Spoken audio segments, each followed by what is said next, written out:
কোথায় গেছে? আমি কি করে জানবো? আমাকে কেউ বলে গেছে নাকি? কেন? তুমিই তো বললে ও বেরিয়েছে। কোথায় গেছে তুমি জানো না? না, জানি না, কারণ দোয়েল বলে যায়নি ও কোথায় গেছে। মীরামা, তুমি জানো ও কোথায় গেছে? হ্যাঁ, বললো তো দোকানে যাচ্ছি কেনাকাটা করতে। শপিংয়ে গেছে? কোথায় গেছে শপিংয়ে? অত শত জানি না বাবা, বললো বেরোচ্ছি, অত কিছু জিজ্ঞেস করিনি কোন দোকান কোথায়। তার মানে তুমি জায়গাটা জানো না? ও কি করে বলবে? ওর কি কোনো দিকে খেয়াল আছে নাকি? ও তো তখন দোলের সাজ দেখতে ব্যস্ত ছিল। মেয়েটা একা একা বেরিয়ে গেল, আর ও একবারও বারণ করলো না। কোথায় যে গেছে কি জানে বলতো। শুনলি তো ও শপিংয়ে গেছে, এ নিয়ে এত বাড়াবাড়ি তো কিছু নেই। বাড়াবাড়ি আমি করছি না, বাড়াবাড়ি এ বাড়িতে হচ্ছে বাবা। একটা মেয়ে সন্ধ্যাবেলা বেরিয়ে যাচ্ছে, অথচ বাড়ির লোকেরা জানবে না সে কোথায় যাচ্ছে। এত উত্তেজিত কেন হচ্ছিস বাবা? দোকানে গেছে, চলে আসবে, এমন তো কিছু রাত হয়নি। কেনাকাটা করতে গেছে মানে? কটা বাজে মীরামা? ও যখন বেরোলো তখন আমাকে একটা ফোন তো করতে পারতে। বললো একাই যেতে পারবে, আর তাছাড়া তুই তো তখন অফিসে কাজ করছিলি, তুই কি তখন এসে ওকে নিয়ে যেতিস? আমি যেতাম কি যেতাম না সেটা আমার ব্যাপার মীরামা। একটা ফোন করতে তোমাদের অসুবিধা কোথায় ছিল? আসলে কি জানো, দোয়েলের প্রতি তোমাদের কোনো লক্ষ্যই নেই। কি আজে বাজে কথা বলছিস? লক্ষ্য নেই মানে? নেই তো, নাহলে একটা মেয়ে সন্ধ্যাবেলা বেরিয়ে চলে যাচ্ছে, বাড়ির লোকে জানবে না সে কোথায় যাচ্ছে। আমার মনে হয় কি জানিস তো, দোয়েলের বোধহয় মাথা একটু গরম। দেখ, আমার কিন্তু মনে হলো যে ওর আচরণ মোটেও স্বাভাবিক নয়। অনেক কথা বলছে, শুধু শুধু হাসছে। রাজি, চুপ করবি তুই? কেন দাদা, কেন চুপ করব? যা ঠিক সেটাই তো বলেছি। আমি ওরকম ভাবে রাগ ঢাক করে থাকতে পারি না। বাড়িতে এতগুলো লোক, অথচ কেউ একটা মেয়ের ওপর নজর রাখতে তোমরা পারো না। কি করো কি মীরামা সারাদিন? রুদ্র,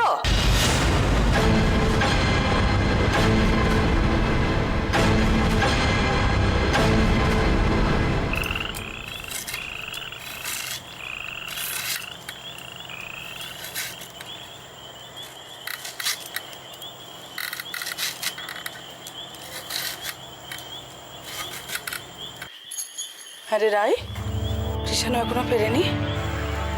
না কাকিমা, এখনো ফেরেনি।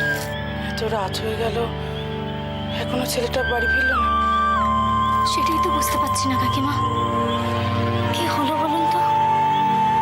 ও যেখানেই যাক, কখনো তো এত রাত করে না।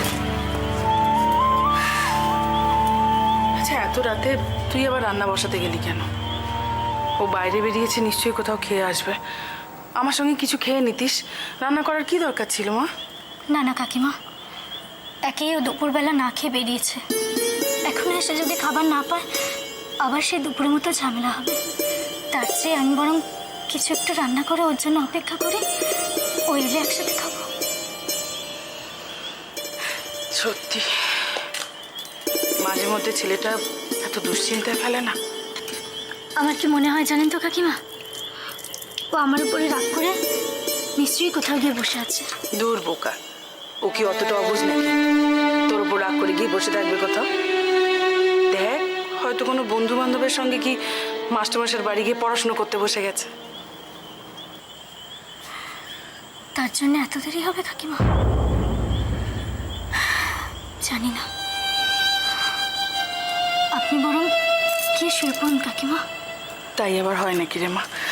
ছেলেটা বাড়ির বাইরে, তুই একা একা জেগে বসে থাকবি, আমি গিয়ে শুয়ে পড়বো? না না, আমিও তোর সাথে জেগে বসে আছি। কিচ্ছু হবে না কাকিমা, সেরকম কিছু হলে আমি আপনাকে গিয়ে ডাকবো। ডাকবি তো? যদি বেশি দেরি হয় তুই কিছু মুখে দিয়ে নিস, কেমন? শোবো ঠিকই, ঘুম তো আসবে না। দরকার হলে ডাকিস মা, কেমন?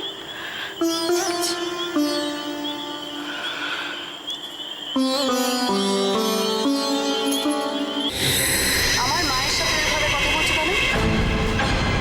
কি বলেছে কি? কি বলেছে তুমি জানো না? কোন অধিকারে আমার মায়ের উপর গলা তুলে তুমি কথা বলছো? চন্দ্রা চুপ কর না। কেন চুপ করবো মা? কেন বলো তো? কোন সাহসে রুদ্র তোমার সাথে এইভাবে কথা বলে? সব কি বুঝছিস তুই? আমি ঠিকই বলছি। রুদ্র শোনো, তোমার বউ ছোট্ট বাচ্চা নেই 24 ঘন্টা আমার মা তোমার বউকে আগলাবে।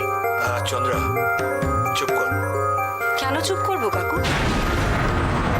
যেই মহিলা এই পরিবার থেকে সবকিছু দিয়েছে, রুদ্রকে ছোট্টবেলা থেকে মানুষ করেছে, রুদ্রর একটুও বাঁধলো না সেই মহিলার উপর গলা তুলতে? আর কার জন্য এসব করলো? না একটা পরের বাড়ির মেয়ের জন্য? না চন্দ্রা, দোয়েল মোটেই পরের বাড়ির মেয়ে নয়। দোয়েল এ বাড়ির পুত্রবধূ। রুদ্র ওকে অগ্নি সাক্ষী করে বিয়ে করে এনেছে এ বাড়িতে। আমার সত্যি ভুল হয়েছে। দোয়েল কোথায় যাচ্ছে হয়তো আমার জেনে রাখাই উচিত ছিল। স্বামী হিসেবে ওর তো চিন্তা হতেই পারে, আমারই উচিত ছিল জেনে রাখা। তুমি কেন জানবে মা? যা স্ত্রী সে জানে না কেন? স্ত্রী তো স্বামীকে বলে যাওয়া উচিত সে কোথায় যাচ্ছে। কেন বলে যায়নি সেটা তুমি খুব ভালো করে জানো চন্দ্রা। না আমি জানি না কেন বলে যায়নি। কেন বলে যায়নি বলো? কারণ আমার সাথে দোয়েলের সম্পর্ক খুব খারাপ হয়ে গেছে। ইনফ্যাক্ট আমার সাথে তোর কোনো সম্পর্কই নেই। এর জন্য কি তুমি আমাকে দায়ী করছো রুদ্র? তোর একটু চুপ করবি? কেন মীরা, কেন চুপ করবে বলো তো? ওদেরকে মিটিয়ে নিতে দাও না। কতদিন আর শাক দিয়ে মাছ ঢাকবে তুমি? আমি কিছুই শাক দিয়ে মাছ ঢাকছি না। চন্দ্রা তুই ঘরে যা। যাবো মা, কিন্তু তার আগে রুদ্রকে একটা কথা আমি পরিষ্কার করে জানিয়ে দিতে চাই। কি কথা? দোয়েলের কোনো পরিস্থিতির জন্য তুমি আমাকে বা আমার মাকে দায়ী করবে না। কারণ দোয়েলের যে কোনো পরিস্থিতির জন্য শুধুমাত্র তুমি দায়ী। কারণ তুমি দোয়েলকে অগ্নি সাক্ষী রেখে এই বাড়িতে নিয়ে এসেছো। আর একটা কথা, এবার থেকে যখন আমার মায়ের সাথে কথা বলবে দয়া করে ভেবে চিন্তে বলবে। কারণ আমি চাই না আমার মা এই বাড়িতে কোনোভাবে অসম্মানিত হোক। মনে থাকে যেন।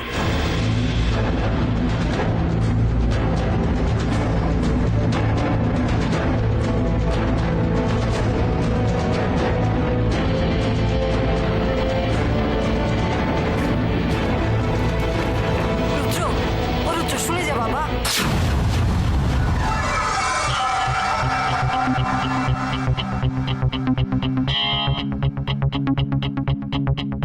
বাবা, দুদিন অফিসে গিয়ে চন্দ্রার মুখে বেশ বুলি ফুটেছে তো। চলো চলো চলো চলো চলো না তাড়াতাড়ি। কি হলোটা কি? আরে বাবা তোমায় বলবো তো, তোমায় বলবো না আর কাকে বলবো? শোনো না, একটা ফোন এসেছিল। কার? আরে বসো না, তবে তো বলবো কার। জানি না সব কথা হয়েছে। বসো। কাণ্ড। শোনো না, বরানগর থেকে ঠাকুরজি ফোন করেছিল। সন্ধ্যা কি বললো?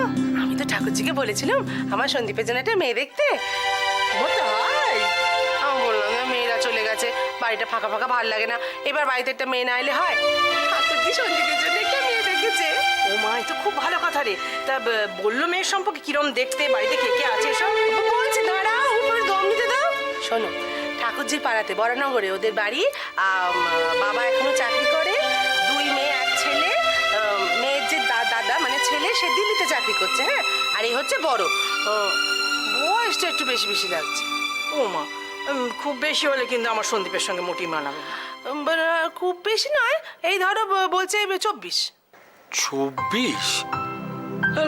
24 হলে সন্দীপের সঙ্গে না মানানোর কি আছে? কি বলছি, তাই তো? হ্যাঁ হ্যাঁ, 24 ঠিকই আছে।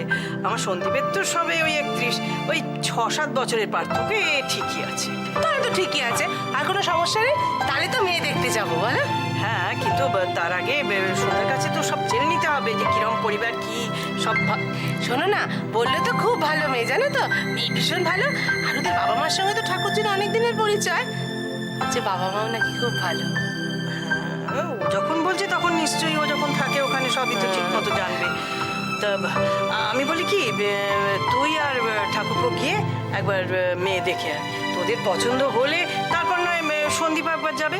এইটা তুমি কি বললে বৌদি? হ্যাঁ, আমি রোহিণীকে সঙ্গে নিয়ে গিয়ে দেখে আসবো। হ্যাঁ দেখো, তোমাদের ছেলের বিয়ে, আগে তোমরা হচ্ছে মা, তোমরা আগে পছন্দ করবে, তারপর অন্য কথা। আরে বাবা আমি তো যাব, সে একেবারে গিয়ে আশীর্বাদ করে আসবো। তার আগে আমি বলি কি, তুই ঠাকুরপো আর অপু গিয়ে একবার দেখে আয়। শোনো, অপু যাই যাবে, আমার কোনো আপত্তি নেই, কিন্তু একটা কথা তোমার স্পষ্ট বলে দিচ্ছি, তুমি যদি মেয়ে দেখতে না যাও না, দত্তর আমি তাহলে ছেলে বিয়ে দেবো না। আচ্ছা তোরা কি করিস বল দেখিনি। আচ্ছা এই বুড়ো বয়সে আমাকে নিয়ে কেন টানাটানি? টানাটানি করবো না কেন? হ্যাঁ করবো না কেন? তুমি ছাড়া আমাদের কে আছে বলো দেখি? হ্যাঁ এটা ঠিকই বলেছো ঠাকুরপো, সত্যি তোমরা ছাড়া আমারই বা কে আছে, আর আমরা ছাড়া তোমাদেরই বা কে আছে। তবে ছোট কিন্তু এটা খুব ভালো কাজ করেছে বলো। আমাদের সন্দীপটার বিয়ে হলে সত্যি খুব ভালো হয়। ওর কিন্তু বউ খুব মিষ্টি মেয়ে একটা হওয়া চাই। দেখো অবশ্য সন্ধ্যা তো সবই জানে, মনে তো হয় ও ঠিকই আনবে। আমি ঠাকুরজিকে বলেছিলাম জানো তো, ছেলের বিয়েতে আমি কিচ্ছু নেবো না, কিচ্ছুটি নেবো না, শুধু মেয়েটা যেন একটু ভালো মনের হয়। এই দেখো রোহিণী, তুমি কিন্তু না চেয়েও একটা বিরাট ব্যাপার চেয়ে ফেলেছো। দেখো আমাদের বৌমা যদি আমাদের মেয়েদের মতো হয়, তার চেয়ে বড় চাওয়ার আর কি থাকতে পারে বলো দেখি? হ্যাঁ সত্যি তো, ওই আমাদের মেয়েরা যত ভালো, অমন মেয়ে তুমি কোটিতে একটা খুঁজে পাবে, একটা পাবে সংসারে। শোনো বাপু, মেয়ে যত ভালো হোক, তুমি কি ভেবেছো? হ্যাঁ ওই একখানা মেয়ে দেখে আমি আমার বউ পছন্দ করবো? মোটে না, কমপক্ষে 3-4খানা মেয়ে দেখবো ভালো করে, তবে ফাইনাল করবো। হ্যাঁ না সে না হয় দেখিস, না আমি বলি কি খুব বেশি বাছাবাছি না করাই ভালো। একটা ভালো পরিবারের ভালো মেয়ে হলে সব দিক থেকেই ঠিক আছে। আমি বলছি কি, সন্ধ্যাকে বরং বল না ওই মেয়েটার ছবি নিয়ে একবার চলে আসতে, তারপর ছবি দেখে যদি তোদের পছন্দ হয় তখন বরং তোরা গিয়ে দেখে আসতে পারবি। বুঝলে রোহিণী, বৌদি কিন্তু এটা একদম ঠিক কথা বলেছে। তুমি একদিন সন্ধ্যাকে আসতে বলো, ও তো অনেকদিন আসেওনি আমাদের বাড়িতে। ঠিক আছে, সে আমি ঠাকুরজিকে বলে দিচ্ছি, ছবিটা সঙ্গে করে নিয়ে চলে আসুক, ছবিটা দেখবো, তারপর সবাই মিলে মেয়ে দেখতে যাবো, তাই না? সেই ভালো। শোনো দিদি, আমি কিন্তু বলে দিচ্ছি, সব দিক দেখে শুনে বিচার করে তবে ছেলের বউ আনবো। ওই আমাদের মনের মতো মেয়ে না হলে আমি কিন্তু সন্দীপের বিয়েতে মত দিচ্ছি না। হ্যাঁ আচ্ছা বাবা ঠিক আছে, আগে তো মেয়েটার ছবিটা দেখ, তারপর না হয় এসব ঠিক করিস। হ্যাঁ আগে ছবি দেখে পছন্দ হবে, তারপর অন্য কথা।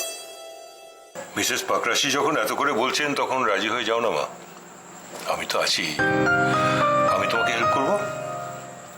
সত্যি অপূর্ব, তোমার বাবা তো তোমার সঙ্গেই থাকবেন, তুমি বরং ওনার কাছে 2-1 ক্লাস নিয়ে নাও।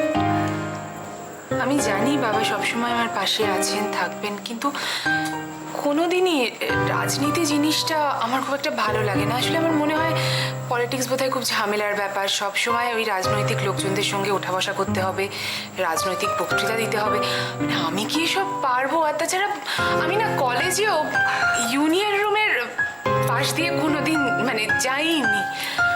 একটা কথা বলি, হ্যাঁ তুমি হয়তো এর আগে ইন্টারেস্ট দেখাওনি বা বুঝতে পারোনি, কিন্তু কি হয়েছে একবার দেখো না ট্রাই করে, অসুবিধাটা কোথায়?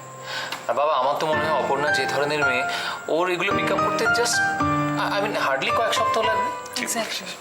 থাক না সৈকত, শুধু শুধু ওর উপর জোর করছিস কেন? ও যখন চাইছে না তখন থাক না। দিদি তুমি বসো না। বসো। যখন কেউ কিছু চায় না তখন সেটা জোর করে কাউকে করানো উচিত না। তাছাড়া পলিটিক্স সবাই দ্বারা হয় না। কি দিবাকর, আমি ভুল বলছি কিছু? না তুলি, আপনি তো ঠিকই বলছেন, ইচ্ছে না থাকলে সত্যি পলিটিক্সে আসা উচিত না। হ্যাঁ পৃথিবীতে অনেক বিখ্যাত মানুষ, শিক্ষিত মানুষ পলিটিক্সে এসছেন সোশ্যাল ওয়ার্ক করার জন্য। সবাই যে পলিটিক্সে আসে শুধু নিজের আখের গোছাতে তা তো নয়, কাজ করতে আসে, সমাজ সেবা করতে আসে, সোশ্যাল ওয়ার্ক করতে চায়। কিন্তু এই সোশ্যাল ওয়ার্ক, মানুষের সেবা, এগুলো তো রাজনীতি না করেও করা যায় বাবা। নিশ্চয়ই যায়, তবে কি জানো তো মা, এটা একটা প্ল্যাটফর্ম। এই প্ল্যাটফর্ম থেকে তুমি অনেক বেশি কাজ করতে পারবে, মানুষের পাশে দাঁড়াতে পারবে, যেটা হয়তো ইন্ডিভিজুয়াল লেভেলে তোমার ইচ্ছে থাকলেও তুমি করতে পারবে না। এখান থেকে তুমি অনেক বেশি সেটা করতে পারবে। তার মানে যারা সোশ্যাল ওয়ার্ক করেন, সমাজ সেবা করেন, তারা সবাই রাজনীতি করেন, তাদের সবাইকেই কোনো না কোনো পার্টির রঙের নিচে আসতেই হয়। এটা তুমি ঠিকই বলেছ, অনেকে নিজে থেকেই অনেক কিছু কাজ করে, কিন্তু এটা তোমাকে একটা লিডারশিপ দেয়।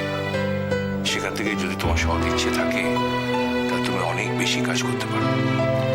অপর্ণা আমার মনে হয় যদি তুমি ভোটে যেত, তুমি দেখবে তুমি কিন্তু অনেক লোকের সম্মান পাবে। সেটা আমি যতদিন লিডার থাকবো ততদিন, তাই না? আর তুমি তো জানলে আজকাল পলিটিক্যাল লিডারদের কেউই ভক্তিতে সম্মান করে না, সবাই ভয়েই সম্মানটা করে। আর আমি এইভাবে মানুষের কাছ থেকে সম্মান পেতে চাই না। তুমি ঠিকই বলেছো অপর্ণা, যে সম্মানে কোনো ভক্তি নেই, ভালোবাসা নেই, সেটা কোনো সম্মানই নয়, সেটা সম্মানের নামে কপটতা। সুতপা, হ্যাঁ বলো। আমার মনে হয় তোমার মিসেস পাকরাশিকে বলে দেওয়া উচিত যে অপর্ণা এই কাজটাতে রাজি নয়। কারণ যে কাজটা করতে ও আত্মবিশ্বাসের অভাব বোধ করে, সে কাজটা করার দরকার কি? তাছাড়া ওর তো রাজনীতিতে কোনো ইন্টারেস্টই নেই।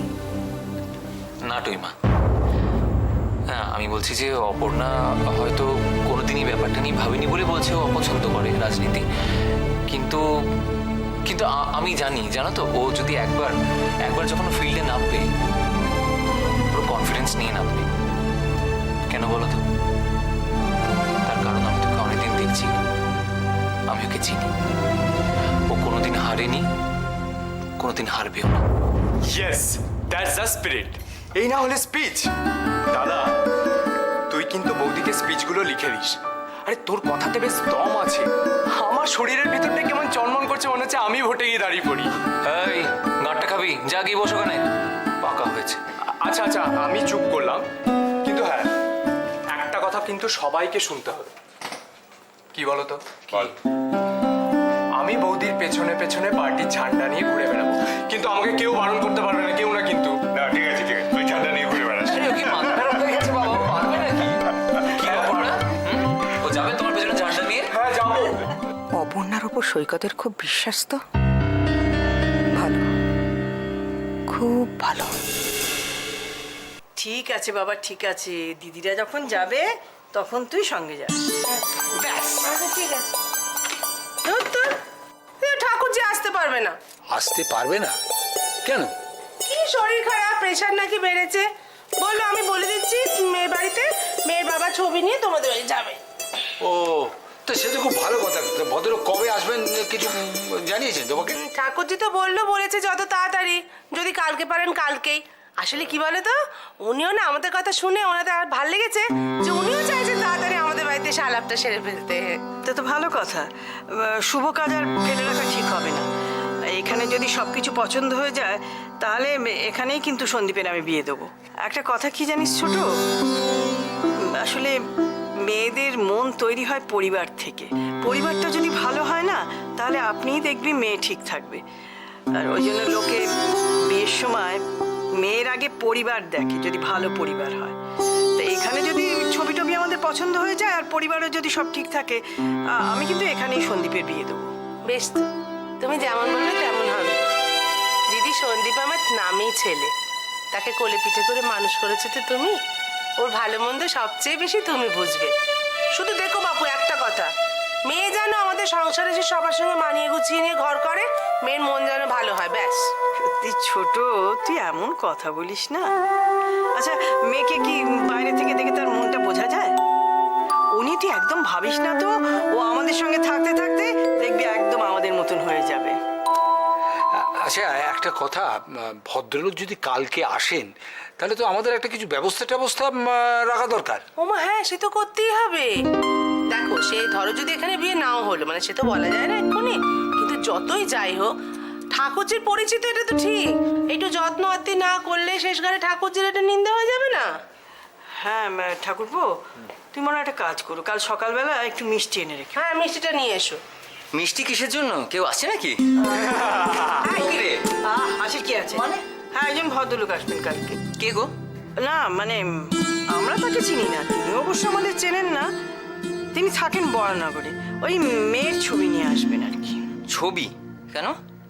হ্যাঁ মানে আসলে ওনার মেয়েকে যদি আমাদের পছন্দ হয় তাহলে তোমার সঙ্গে বিয়ে দেবে। কি শুরু করেছো তোমরা? হ্যাঁ, হঠাৎ আমার বিয়ে দিয়ে দেবে? আমি এখন বিয়ে করবো না, প্লিজ। কেন পারবে না? কেন তুমি পারবে নাই বা কেন? তোমার মা যেটি শখ হচ্ছে তোমার বউ নিয়ে আহ্লাদ করতে, তোমার তো অমতটা কিসে? উফ মা, কি মুশকিল বলো তো, সেই কথা হচ্ছে না। কিন্তু এখন আমি বিয়ে করতে পারবো না মা। কেন সম্ভব না ছেলে, জানতে পারি কি? হ্যাঁ, তোমার মা জেঠির বয়স হচ্ছে তো, তারা আর কতদিন এই সংসারের বোঝা সামলাবেন? তোমার বিয়ে দিলে তোমার বউ এসে খানিকটা দায়িত্ব তো নিতে পারে। কোনো দরকার নেই, কোনো দরকার নেই। আমি দিদি যতদিন আছি সব চালিয়ে নিতে পারবো। ওর বউকে এসে আমাদের সঙ্গে একটু হেসে হেসে গল্প করতে হবে, আর দরকারে দিদির পায়ের ব্যথা একটু তেল মালিশ করে দিতে হবে। মা সে কথা হচ্ছে না, আমার পক্ষে এখন বিয়ে করা সম্ভব নয়। তুমি কেন বুঝতে পারছো না? বারবার বলে যাচ্ছ।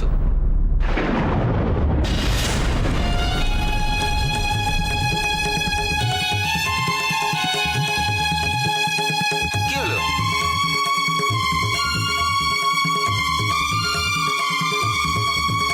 কি গো?